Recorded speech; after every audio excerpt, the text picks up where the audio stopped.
Bonjour à tous, je suis Axel. Alors j'aide des centaines d'étudiants à réussir leur BTS tertiaire. Alors dans cette vidéo, je vais vous expliquer un petit peu en quoi consiste l'épreuve de culture générale. Alors c'est une épreuve qui est divisée en deux. Alors déjà c'est une épreuve de 4 heures avec une première partie où vous allez devoir faire une synthèse de documents, c'est-à-dire que vous allez avoir 4 ou 5 documents maximum, peut-être avec même une image parmi ces documents, mais généralement c'est plus souvent des documents texte avec peut-être une image, et vous allez devoir en fait retirer l'idée principale de ces textes en faisant une synthèse. Donc là je vais vous donner un petit peu le plan du coup de la synthèse. La deuxième partie ça va être l'écriture personnelle. L'écriture personnelle ça va être sur 20 points, c'est-à-dire ça va représenter un tiers des points. Donc vous allez avoir 2 tiers des points qui vont être sur la synthèse de documents et un tiers des points sur l'écriture personnelle. Puisque l'épreuve est sur 60 points, vous avez 40 points sur la synthèse et 20 points sur l'écriture personnelle. Alors déjà, si vous le souhaitez recevoir donc, des premières quelques fiches de révision sur les matières générales du BTS tertiaire, parce qu'il faut savoir que en BTS tertiaire, donc il y a énormément de diplômes qui sont concernés, je mettrai la liste dans la description, vous avez des mêmes épreuves, c'est-à-dire vous avez l'écriture, la culture générale, l'anglais, le droit, l'économie et le management qui sont des épreuves communes à tous les BTS tertiaires. Donc vous allez les passer en même temps, le même jour et vous allez avoir les mêmes sujets d'examen. Donc je mettrai dans la description le lien pour télécharger quelques fiches de révision. Vous les recevrez gratuitement par mail, vous recevrez aussi des conseils par mail. Et aussi donc dans la description vous aurez aussi la liste de tous les diplômes qui sont concernés par ces fiches de révision et qui font partie du BTS tertiaire. Alors donc là on va rentrer un petit peu plus dans le vif du sujet. Donc bien sûr dans la fiche de révision vous aurez vraiment tout le détail de la synthèse de documents et de l'écriture personnelle sur 4 fiches, 2 fiches par sous-épreuve. Vous allez avoir le détail de qu'est-ce qu'il faut mettre dans l'intro, qu'est-ce qu'il faut mettre dans les grandes parties, comment faire la transition, les sous-parties, les exemples. Vous aurez aussi un tableau de confrontation des idées pour structurer plus facilement votre pensée au niveau des documents avec un tableau, un modèle type de tableau à respecter. Comme ça, vous allez reprendre les idées par document et vous allez pouvoir les confronter beaucoup plus facilement ensuite pour argumenter dans vos parties. Mais là, je fais juste un petit débriefing de comment déjà structurer votre synthèse et votre écriture personnelle. Alors déjà dans la synthèse, alors au niveau des points, moi ce que je conseille, comme d'habitude de toute façon, c'est de passer autant de temps proportionnellement par rapport au nombre de points que les sous-épreuves vous rapportent. Par exemple, si vous avez 2 sous-épreuves, vous avez par exemple des mathématiques. Admettons, bon, vous n'en avez pas, mais bon, on va dire plutôt allez, de l'économie. Vous avez 2 grosses parties, partie 1, partie 2, qui vous rapportent chacune 10 points sur 20. Et bien, vous allez passer la moitié du temps sur chaque épreuve. Imaginons que ce soit une épreuve de 4 heures, vous faites donc 2 heures sur l'épreuve 1 et 2 heures sur l'épreuve 2. Maintenant, ici, on a 40 points sur 60 sur la synthèse de documents et 20 points sur l'écriture personnelle. C'est une épreuve de 4 heures. Donc moi, ce que je recommande, c'est de passer 3 heures à peu près sur la synthèse de documents et 1 heure sur l'écriture personnelle. Comme ça, vous passez autant de temps que les sous-épreuves vous rapportent 2 points. Comme ça, ça vous évite de passer 2 heures sur l'écriture personnelle qui ne vous rapporte que 20 points. Et aussi, ça vous évite de passer non plus trop de temps sur la synthèse de documents ou alors de la sous-estimer en y passant seulement 2 heures alors qu'elle rapporte 40 points sur les 2 tiers des points. Donc c'est un peu dommage. Donc 3 heures pour la synthèse de documents et 1 heure pour l'écriture personnelle. Comme ça vous apprend un petit peu à ajuster votre temps et pas perdre des points bêtement en manquant de temps. Alors pour la synthèse de documents, donc tout ce qui concerne la synthèse de documents, je l'ai mis en noir et tout ce qui concerne l'écriture personnelle, je l'ai mis en rouge. Alors pour la synthèse de documents, vous allez faire une petite intro entre 6 à 8 lignes. Donc là, je ne vais pas tout détailler, je vais simplement détailler comment un petit peu constituer tout ça. 2 grandes parties de 1 page et demie environ pour la synthèse de documents. Dans ces grandes parties, vous allez les séparer par une transition.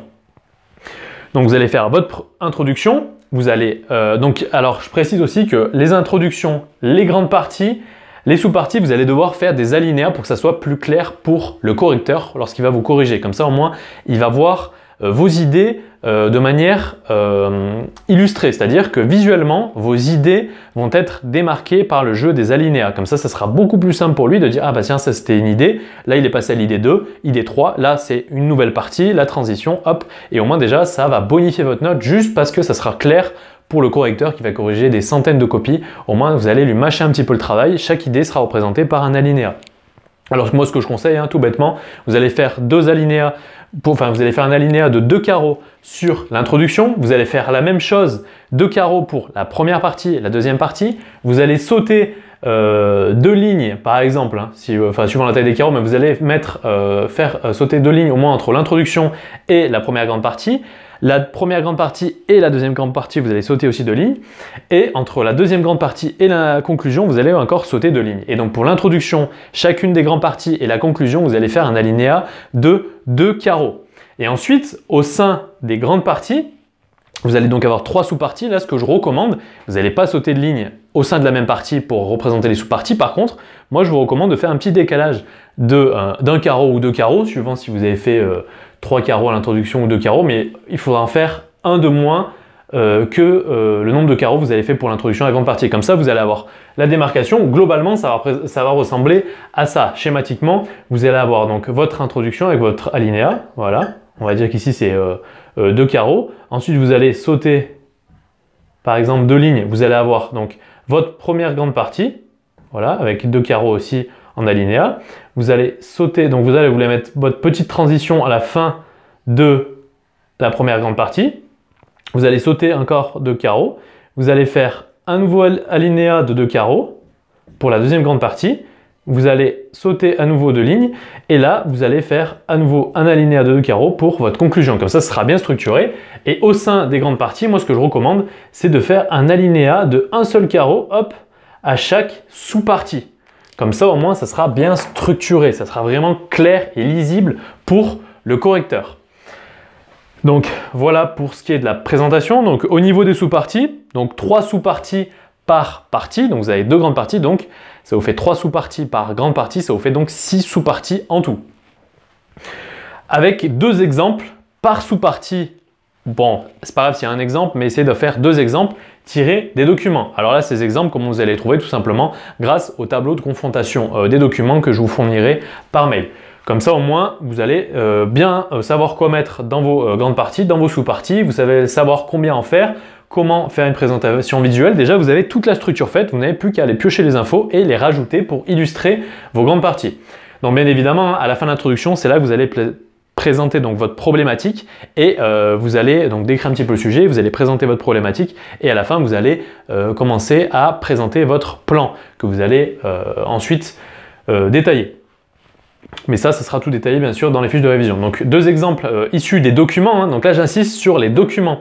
Il faut savoir que la synthèse de documents, il ne faut pas donner son avis perso. Donc là je l'ai mis en gros, avec un attention, il ne faut vraiment pas donner son avis personnel. Le but de la synthèse de documents, c'est de prendre des idées issues de documents et d'en faire une synthèse. Donc il faut prendre uniquement des informations qui sont fournies dans les documents qu'on vous donne. Il ne faut surtout pas donner votre avis ni citer d'autres exemples. Il faut prendre uniquement les exemples des documents et essayer de voir, par exemple, ça peut être 4 documents suivant les thématiques que vous avez qui vont parler du sport, et ben voilà, vous allez prendre peut-être en retirer une problématique et de cette problématique vous allez essayer de dégager 2 grandes parties et ces 2 grandes parties vous allez essayer de les illustrer avec des sous-parties chacune des grandes parties et grâce à des exemples tirés des documents. Vous allez vous fournir, vous allez tirer des documents, des exemples qui vont appuyer vos arguments. Voilà, c'est ça le but, c'est vraiment de vous servir des documents, en retirer l'idée générale, faire 2 grandes parties. Dans ces grandes parties, vous allez faire 2 sous-parties. Ces sous-parties, vous allez illustrer à chaque fois vos propos et vos arguments par des exemples tirés des documents. Le but, c'est vraiment de s'appuyer sur les documents. Vraiment, c'est la base, hein, ça s'appelle une synthèse de documents, c'est pas pour rien. Et aussi, donc moi, au niveau du plan, moi ce que je recommande, c'est quelque chose qui marche dans 95% du temps et ça sera quelque chose de facile déjà de faire 2 grandes parties et pas 3 parce que là c'est vraiment compliqué. Et donc de faire un plan avec le oui en première partie, en première grande partie et le mais en deuxième grande partie. Par exemple, est-ce que le sport est un vecteur de socialisation? Oui. Donc c'est un vecteur de socialisation parce que première idée, deuxième idée, troisième idée, donc première sous-partie, deuxième sous-partie, troisième sous-partie. Mais par contre, aussi il peut être vecteur de hop, première idée contre, deuxième idée contre, troisième idée contre. Donc à chaque idée, ce sera des sous-parties. Donc le plan en oui, mais moi je le reconseille très fortement. Donc voilà, il faut se servir donc uniquement des documents et être objectif. Hein. Donc être objectif, c'est uniquement se servir des documents et pas donc de son avis. Si les documents disent A, B, C, il faut dire A, B, C et pas même si nous on pense D. Hein. Il faut vraiment uniquement de se servir des idées issues des documents. Et ça, j'insiste parce que ça, c'est vraiment quelque chose de piège. Il faut vraiment uniquement faire ça. Vous respectez ce plan. Vous mettez bien des exemples. des sous-parties, quelque chose de vraiment propre au niveau de la présentation. C'est bien corrigé aux fautes, etc. Vous faites à peu près le même nombre de pages pour la première partie et la deuxième partie, une introduction propre, une conclusion propre, avec donc uniquement des exemples issus des documents sans donner votre avis personnel et en étant objectif, et croyez-moi que là, vous allez avoir une bonne note. Même si vous n'êtes pas hyper fort en qualité rédactionnelle, si vous déjà vous suivez ça, vous facilitez le travail du correcteur, vous lui donnez ce qu'il souhaite avoir, là forcément votre note elle va être bonifiée. Donc vraiment il n'y a aucune crainte à avoir, même si vous n'êtes pas super fort en français, même si vous faites quelques fautes, essayez quand même de bien vous corriger à la fin. Prenez au moins 5-10 minutes pour vous relire plusieurs fois pour vraiment tout corriger, et là déjà ça bonifiera votre note. En tout cas ça vous évitera de vous planter royalement, et si vous êtes un petit peu bon en rédaction, vous pouvez facilement choper une très bonne note. Moi je crois que, donc là je vous enverrai aussi par mail mes notes, je crois que j'avais eu 18 si je dis pas de bêtises en écriture, en culture générale, hein, juste parce que j'ai suivi cette méthode là. Et bien évidemment j'ai suivi le plan, j'ai été objectif, voilà, j'ai simplement suivi une méthode et hop, ça n'a pas été si dur que ça parce que j'ai suivi hop un tableau de confrontation des documents, mon plan que je m'étais dit, donc voilà ma petite introduction avec mes décalages d'alinéas et tout, et hop, et du coup c'était très clair pour le correcteur, et hop 18 sans trop vraiment forcer. Après donc là on va passer à la deuxième partie, écriture personnelle, donc là moi je recommande d'y passer à peu près 1 heure. Au niveau du plan ça va être à peu près la même chose, bien sûr au niveau de l'introduction ça sera un petit peu plus court, 4 à 6 lignes. Les grandes parties font cette fois une demi-page, ça suffit. 2 exemples, donc 3 sous-parties aussi par partie, ou alors vous pouvez faire 2 sous-parties, hein, 2 ou 3 sous-parties par grande partie. Veillez juste à ce que la première partie et la deuxième partie soient l'équivalent à peu près, hein, si vous faites une demi-page pour la première grande partie de l'écriture personnelle, faites la même chose pour la deuxième partie. Ensuite donc, à chaque sous-partie, vous allez devoir faire 2 exemples, mais cette fois-ci de votre propre culture. Par exemple, si votre thématique de cette année est sur le sport, je ne sais quelle thématique, moi je vous conseille très fortement, tout simplement, vous allez prendre tous les documents qu'on vous a donnés, tous les films qu'on vous a donnés, et vous allez les lister, hop, le nom du film, l'année de sortie, l'auteur, un petit résumé du film, un petit résumé du livre. Voilà, vous prenez dans votre thématique, vous prenez allez, une dizaine, ça suffit, d'exemples. Ça doit tenir sur 2 feuilles. Vous mettez le titre, l'année, l'auteur, hop, vous mettez un petit résumé sur 2 lignes de ce que l'auteur voulait dire dans ce film ou dans ce livre.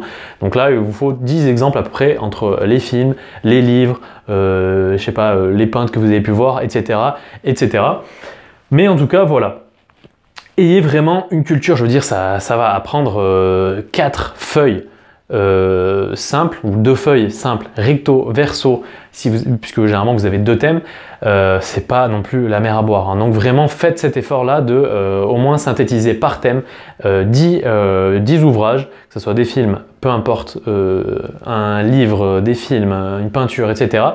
Vous synthétisez sur chaque thème au moins 10 petits récaps avec auteur, titre, année, hop, petit résumé, et comme ça au moins sur l'écriture personnelle vous avez beaucoup d'exemples à donner. Bien sûr vous pouvez avoir d'autres exemples aussi personnels, hein, mais là au moins prenez des exemples, vraiment ils aiment bien les auteurs, vous avez vu en cours, etc., des films, des auteurs de livres, etc. Si vous retenez bien les idées principales en soulignant ce que l'auteur souhaitait dire, ça va vraiment être plus facile.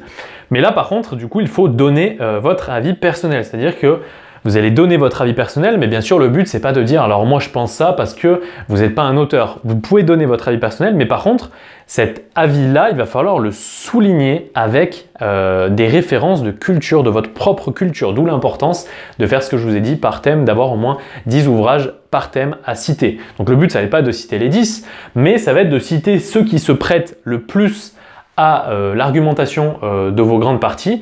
Ça va être d'aller cibler donc parmi les 10, vous allez peut-être en trouver, donc là je dis 2 exemples de votre culture perso par sous-partie, donc on va dire que c'est à peu près 4 à 6 exemples à donner par sous-partie, donc ça nous fait à peu près une douzaine en tout d'exemples.